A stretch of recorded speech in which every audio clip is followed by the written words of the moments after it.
There is no power on earth that can undo Pakistan. Respected teachers, honorable guests, and my dear friends, Assalamu alaikum. Today, the 14th of August, we celebrate the Independence Day of Pakistan.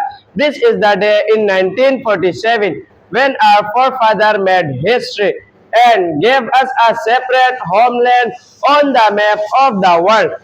Pakistan was not achieved easily. It is the result of the vision of Allama Muhammad Iqbal and the tireless struggle of Qaid-e-Azam Muhammad Ali Jinnah.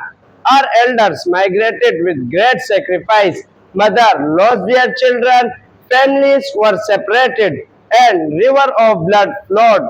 That is why the green color of our flag represents the sacrifice of martyr, and the white color represents the peace and minorities.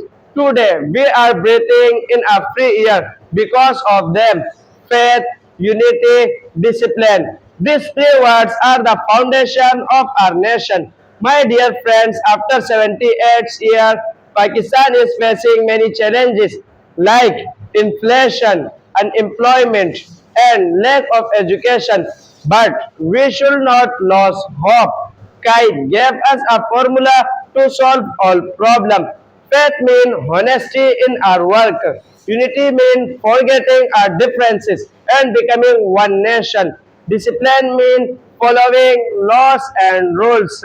The future of Pakistan is in the hand of youth.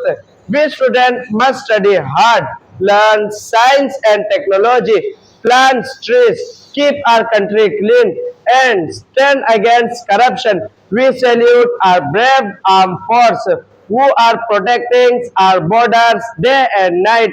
My dear friends, this flag shall never fly lower. We will raise it higher and higher. In the end, I promise that I will serve Pakistan with honesty and hard work. Let us all work to make Pakistan a great and developed country. Pakistan Zindabad. Pakistan Paindabad. Thank you.